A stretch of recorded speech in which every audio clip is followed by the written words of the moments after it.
Hey everyone, welcome back to the Kitchen of Horror.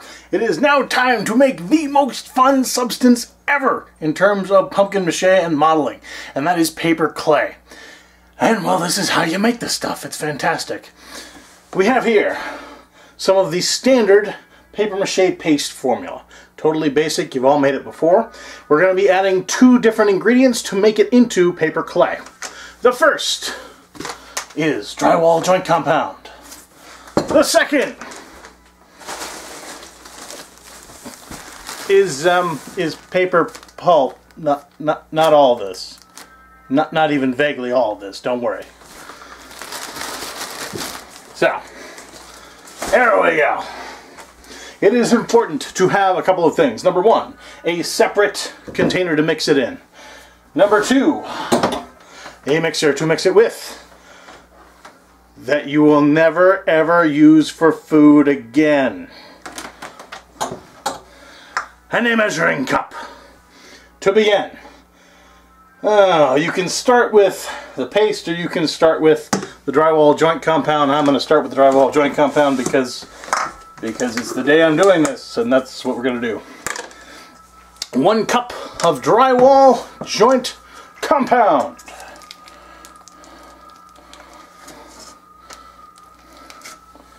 Now,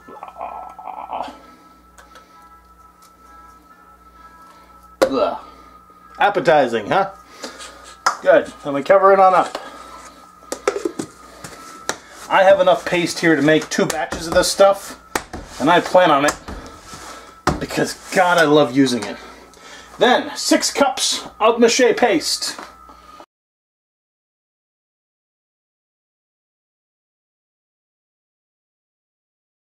6 cups of paper clay. Knock the last in. Everything here, as with anything paper clay related, is dulcetly water soluble.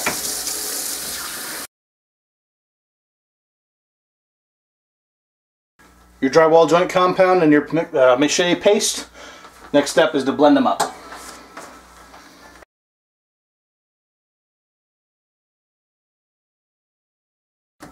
Okay. Now we're going to add the stuff that gives the paper clay its bulk, which is the paper pulp. How much, you say? Well, that is largely done by feel. I like to start with 2 handfuls and then work from there. If you have problems with dust or small particulates, wear some sort of mask. The paper pulp that comes out of this cellulose insulation does make a dusty bit there, and it may cause you some irritation.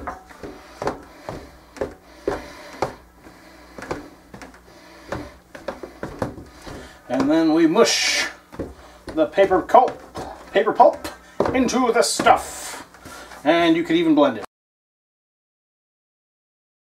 In the end, this stuff is going to have the consistency of clay.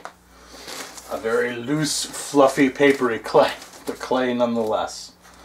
Right now, it's kind of just an aggregate of the 2 substances. We want to keep thickening it by adding more and more paper pulp till it gets the consistency that we want.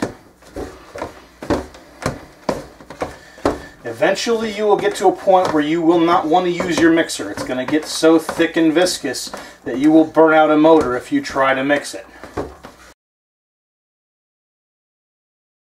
But until then, feel free to use it.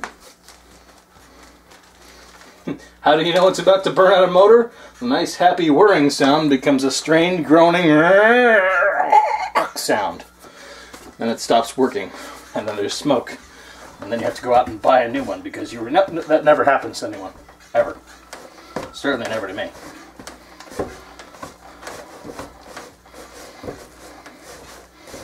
Ah, it's becoming wonderful.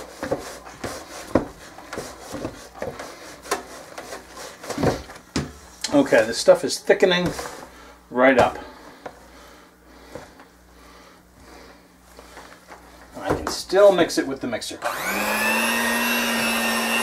But I want to be very careful. I don't want to shove the mixer all the way in and expect it to do all the work. I want to use just the tips of the beaters and try to just whir it around a little bit. More and more is getting stuck on the beaters. Good sign.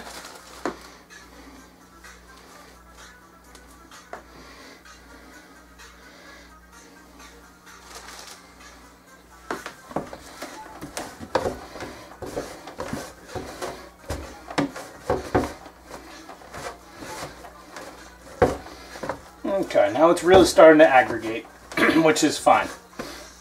I'm still going to use the beaters, but I'm going to be very careful about the direction my beaters go. Mine take from the front and they pull the material towards the back. I'm not going to try to back this thing up. I'm just going to let the beater pull itself forward in an attempt to mix this a little bit better without straining my motor.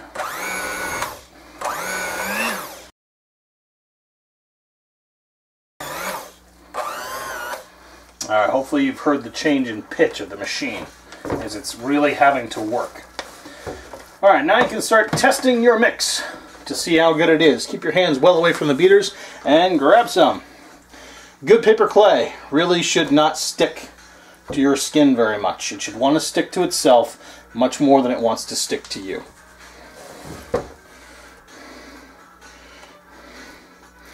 That's not too bad, but I'm still pulling off a lot of bits that are sticking to me. So it's going to need a little bit more pulp. At this point, I don't want to use the beaters anymore. I'm just going to break the engine if I try to do that. So I want to clean off the beaters.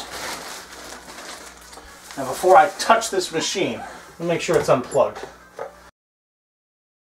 Then I'm free to get the excess right off the beaters. And as you can see, hopefully at the moment, I've got one hand that is freely handling the stuff. The reason for that is if you dip a hand that's already got this stuff all over it back into your paper fluff, you're going to come out with a dust cloud. All the extra paper fluff is going to want to stick to you.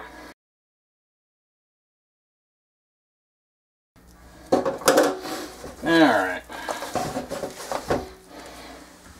Sticking to me too much. Way too much. Okay. Another handful of fluff with my clean hand. And then you just knead it like clay. Good method of doing that is to grab a handful and just squeeze it on through. It will help mix it up quite well. The other thing you should hopefully be noticing at this point is it's ceasing to stick to the sides quite so much.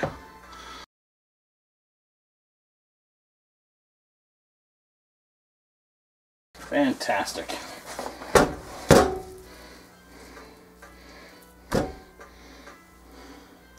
My hand is pretty clean there. Not much of it is sticking to me at all. It's far more interested in sticking to itself than it is in sticking to me. This batch is okay. I'm going to add just a little bit more for the heck of it. I'm going to get ready a receptacle that'll be holding this particular batch. And then I'm going to get in there with both hands. Because I don't think I'm going to have to add any more.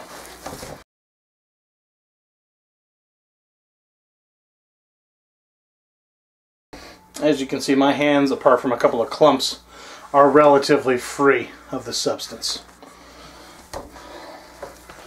So this stuff is ready for the tub. I then stick this tub in my fridge. I enjoy working with my paper clay a little bit cold. I find it holds together and aggregates better.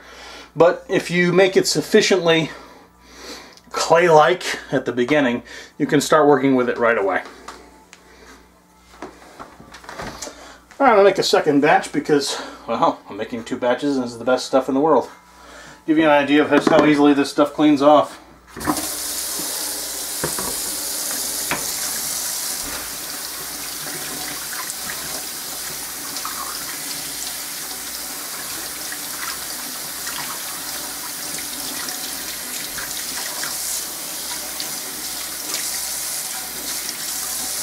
And it's gone. The beaters.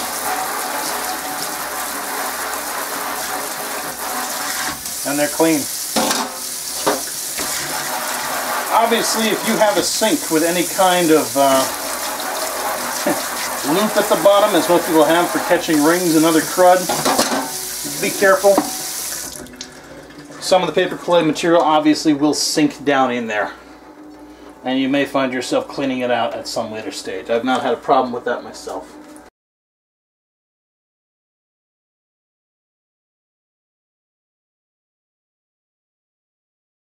Incidentally, the original recipe for the Mache paste is enough to make about 2 batches worth of paper clay.